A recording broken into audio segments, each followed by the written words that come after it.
E aí pessoal, tudo bem? Tô ligando aqui a câmera, vai ser um vídeo bem espontâneo para falar um pouco do último livro que eu li aqui, acabei de ler na real, que eu terminei hoje, Os Irmãos Karamazov. Que livro espetacular, cara. Assim, eu já sou fã do autor desse livro, que é o nosso mano Fyodor Dostoiévski, e sou fã dele porque as histórias dele geralmente são espetaculares.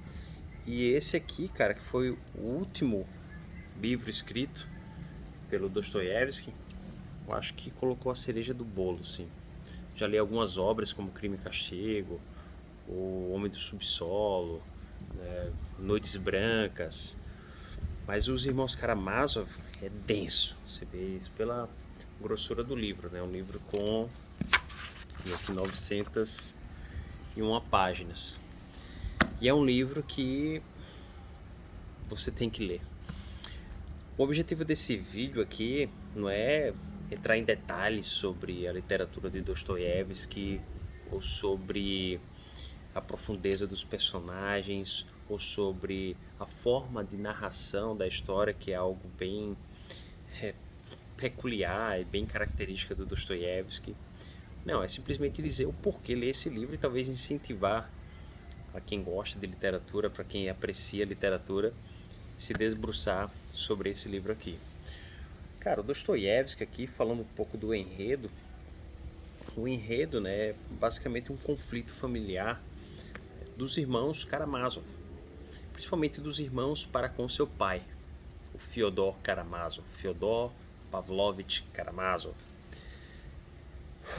Bem, também não vou dar spoiler aqui, mas o interessante é perceber que esse enredo que envolve, né, essa família, né, e depois, né, um assassinato que ocorre no seio da família, como isso e cada personagem reflete, né, grupos sociais. Como o Dostoiévski ele consegue aprofundar o personagem a tal ponto que a gente consegue conhecer até mesmo a filosofia, né, do personagem, até mesmo a maneira como o personagem pensa, a maneira como o personagem vê o mundo. E todos esses detalhes da narrativa, todas essas nuances, toda essa profundeza que a gente consegue adentrar no personagem, que tem um filósofo russo, né, acho que é Bakhtin, categorizou isso como polifonia, né? Não é apenas o narrador da história, né, que ele também tem suas características, mas também os próprios personagens, né, você consegue ver a opinião do próprio personagem, que nem sempre corresponde à opinião do narrador da história, desse romance.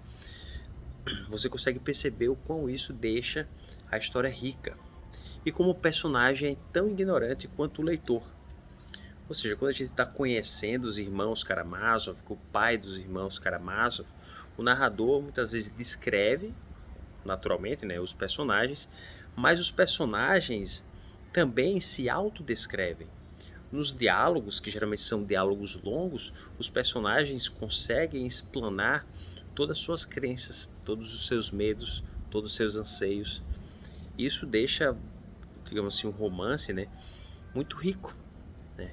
O enredo acaba se tornando muito complexo e rico, porque os personagens são muito profundos. E o narrador, né, ele é muito humano. Não é aquele narrador que sabe tudo sobre o personagem, que define tudo. Não é um narrador que tem certeza de tudo. A história ela é narrada por um observador, terceira pessoa, mas esse observador também tem dúvidas sobre as verdades e sobre as mentiras que envolve toda a trama. Se pegarmos o espaço e o tempo, né, os elementos, né, narrativos desse romance, ele acontece na Rússia, né, por volta, acho que é do fim do século XIX, ou seja, é um romance mais ou menos contemporâneo com a época do Dostoiévski. Então, cada personagem ele reflete meio como um grupo social da época. Agora vamos para os personagens, né? Que, porra, como eu dei mais ênfase, né? A riqueza dos personagens é que deixa essa obra maravilhosa. E os principais personagens são os próprios irmãos Karamazov. Pegamos o mais velho, né, o Dmitri. O Dmitri Karamazov é aquele cara bonachão, aquele cara que torra dinheiro, mulherengo, brigador, tá nem aí pra nada. O Dmitri, ele basicamente é um reflexo do pai dele. O Dmitri, ele, apesar de odiar o pai, ele tem os mesmos hábitos do seu pai. Isso é interessante, né? Por sua vez, o segundo irmão, que não é da mesma mãe do primeiro, do Mitya, do Dmitri, o Ivan Karamazov, o Ivan já é aquele cara inteligente, intelectual, aquele cara atualizado, aquele cara letrado, aquele cara... Ele até atuava um pouco como jornalista, deu a entender isso, pelo menos para mim no romance. É escritor. Então, o Ivan, ele representa alguns conceitos e algumas correntes filosóficas da época, que estava surgindo, né? Como o niilismo, como o realismo, como não necessariamente surgindo, né, mas que estava em alta na época, né? O niilismo, o realismo, o ateísmo, né? O ser agnóstico, né? Você não acreditar num Deus, mas um Deus cristão, acreditar em outro Deus. Até tem uma frase emblemática que eu acho que ele comprou do Voltaire, que disse, olha, se Deus não existisse, o homem inventaria. Seria necessário inventá-lo.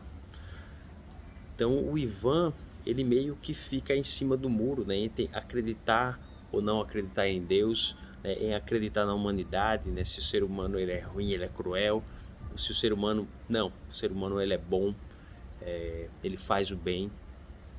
Então o Ivan, ele tem diversos conflitos internos, e eu até considero ele um dos personagens mais complexos assim, de entender, de compreender. Tanto é que ele é tão complexo que ele mesmo não se entende e ele mesmo entra num espiral de loucura que o deixa aflito. E você fica aflito por ele, né? E isso, a maneira como o Ivan é, até me representa um pouco, sabe? Sobre, eu não vou dizer que sou niilista, né? Mas sou muito cético, né? Sobre o que é, sobre o que não é, sobre o que é simples, sobre o que é complexo e por aí vai. Então o Ivan, acredito que ele representa um homem moderno, né? Ali no final do século XVIII para o XIX, e até várias correntes filosóficas que vêm até hoje, né, seria a representação do Ivan. E por fim, o último irmão é o Alyosha, né? O Alexei Karamazov, que é o irmão mais novo. Já o irmão mais novo, né? Ele é um cara centrado, é um cara sensato, um cara extremamente religioso, que inclusive frequentava, né, o mosteiro, o mestre Zósimo, né? Tem uma figura que eu não entendo muito bem da religião ortodoxa lá da Rússia, né?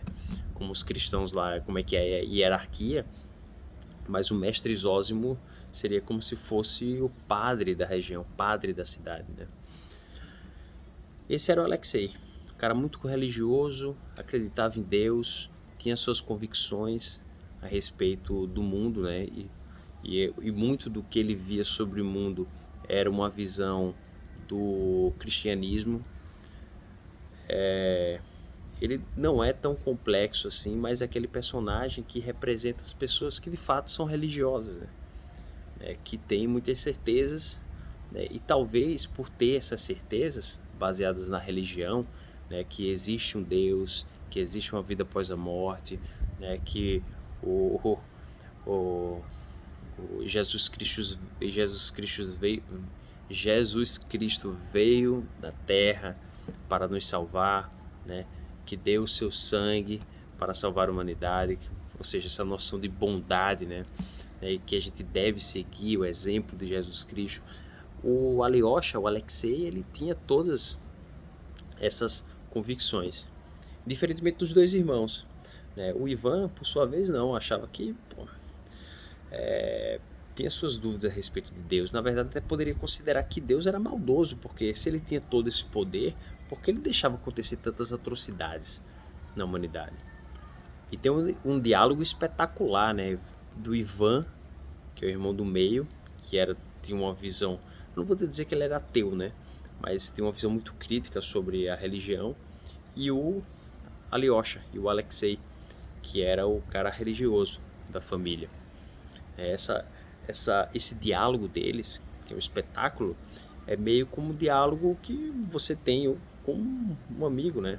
Mas só que de uma maneira muito profunda, muito filosófica, descrita criada, digamos assim, pelo Dostoiévski, né? Que é a visão do cara que não tem certeza sobre a existência de Deus e do papel de Deus na Terra, e outro cara que tem a convicção que, de fato, há um Deus, que a gente deve seguir esse Deus.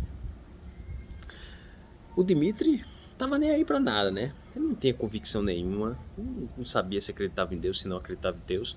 A vibe do Dmitri era curtir a vida, tinha suas mulheres, tinha sua bebedeira, tinha sua curtição, mas também tinha suas aflições e seus conflitos, e é um dos protagonistas da obra, né?